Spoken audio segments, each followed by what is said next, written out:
හැමෝටම සුබ දවසක් වේවා. මම විශේෂ හේතුවක් නිසා තමයි වීඩියෝ එකක් මේ දාන්න හිතුවේ.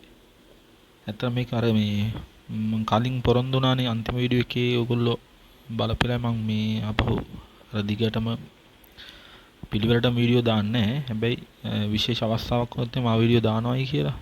ඔව් අන්න ඒ නිසයි මම මේ වීඩියෝ එක පටන් ගන්නෙ. මුලින් මම පෙන්නන්න මගේ account එක MT5 account එක. ඔයගොල්ලන්ට පේනවද නැද්ද ඒකේ බැලන්ස් එක 3169ක් තියෙනවා ඩොලර්ස්. හරිද?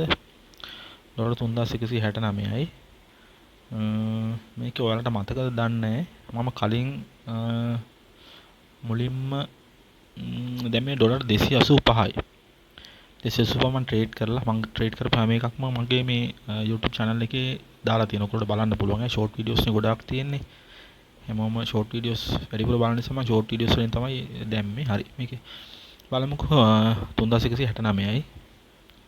මම කියන්න ඕනේ උනේ ඔයගොල්ලන්ට මම මුලින්ම 285ක්නේ දාලා තිබුණේ. මම මේක චුට්ටක් පෙන්නන්න ඔයගොල්ලන්ට මේ මගේ YouTube channel එකත් මම පොඩ්ඩක් පෙන්නනවා. මගේ YouTube channel එකේ විස්තර බලුවම ඒකෙත් මම view channel එකට ගිහිල්ලා 0 to wealth පොඩි තැනින් පටන් අරගෙන යන ජර්නි එකක් ගැන තමයි මගේ channel එකේ යන්නේ. ඊට මම මේක මට පෙන්නන්න ඕනේ මෙන්න මේ මෝ කියන තැන. ඔයාලට බලන්නකෝ මේකේ මම මේ අන්තිම යටම තියෙන්නේ 2026 ජූලි 6 තමයි මම මේ ට්‍රේඩින් channel එක පටන් අරගෙන ට්‍රේඩ් කරන්න පටන් ගත්තේ ඩොලර් 285ක් දාලා. හරි. ජූලි 6. අද මම ඔයාලට දිනේ පෙන්නොත් එහෙම අද පෙන්නෝනේ අගෝස්තු 10. මේක මාක් කරලා තියෙනවානේ මේ කැලෙන්ඩරේ අගෝස්තු 10. ඇත්තට මාසයයි දවස් 4ක් විතර. ඒ කියන්නේ සති 5ක්වත් මගේ ගියේ නෑ මේ ට්‍රේඩ් කරන වැඩේට මේ බැලන්ස් එක වැඩි කරගත්ත වැඩේට සම්පූර්ණ කාල සීමාව. හරිද?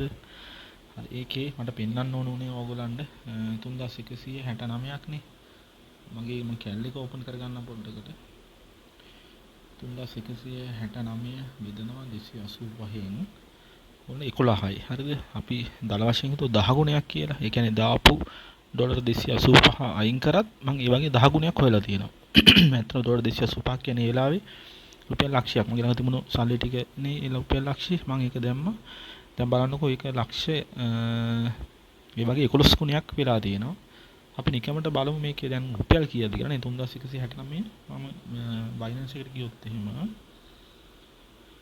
මේක බලමු අද සාමාන්‍යයෙන් ඩොලර් එකක් කීයට වගේද අපිට විකුණ ගන්නව නම් P2P ගියාම සෙල් ගිහිල්ලා සෙල් සාමාන්‍යයෙන් තියෙන්නේ 348නේ 340 sorry ඒක මොබයිල් නේ 338 වගේනේ ඔය 338 රෆ්ලි 338ක් එනවා. අපි බලමු සාමාන්‍යයෙන් එතකොට 338ක් දැම්මම 3169 වැඩි කිරීම 338නේ රුපියල් වලින් එනවා. හරිද? රුපියල් ලක්ෂ 10යි. ලක්ෂ 10යි 70000ක්. ඔයාලට මතකනේ දැක්කනේ. ඒතකොට මම සාමාන්‍ය මාසයයි දවස් 4ක් විතර වගේ ආසන්න වශයෙන් සති 5කට අඩු කාලයක් ඇතුළත ලක්ෂයක් දාලා රුපියල් ලක්ෂ 10කට වඩා වැඩි හදාගෙන තියෙනවා. 10 ගුණයක්කට වැඩිය වැඩිපුර හදාගෙන තියෙනවා මේ ටෝටල් බැලන්ස් එක. මම ඔන්න ඔය විස්තරේ මම ඔයාලට කියන්න තමයි මට ඕනකම තිබුණේ අත්තටම. මගේ බැලන්ස් එක වැඩි කරගත්ත විදිය. YouTube channel එකත් කට්ටිය දැන් නම් ටිකක් සුට්ටක් බලලා තියෙනවා. පොඩ්ඩක් බලලා තියෙනවා. ඔව් වීඩියෝස් 51ක් දාලා ඔක්කොම ඇනලිටික්ස් වලට ගත්තාම ලයික්ස් 5ක් තියෙනවා, views 551ක් තියෙනවා. සබ්ස්ක්‍රයිබර්ස් නම් කවුරුත් නැහැ. ඉස්සර වගේම ඒකට කමක් නෑ.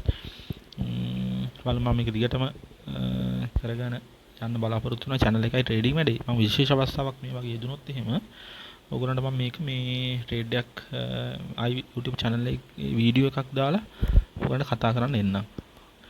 හරි. ඔය ටික තමයි මට කියන්න උවමනාව තිබුණේ. ට්‍රේඩින් ඉගෙන ගන්න හොඳට මම ඉස්සරහට මම දන්න දේවල් ටික කියලා දෙනවා. මම අර කලින් කියලා තිබුණා වගේ. දැන් මම ට්‍රේඩින් වීඩියෝස් දැම්ම ඇති කියලා මට හිතෙනවා. නිතරම දැන් ඉගෙන ගන්න උගන්වන වැඩේට මම මුල් තැන දෙන්නම්. හරි. හරි. තව වීඩියෝස් වලින් මම ඉස්සරහට එනම් ඔයගොල්ලන් හම්බෙන්න එනවා. හරි. බොහොම ස්තුතියි නම් හැදලා හිටියට. සුබ දවසක් වේවා හැම දිනකටම.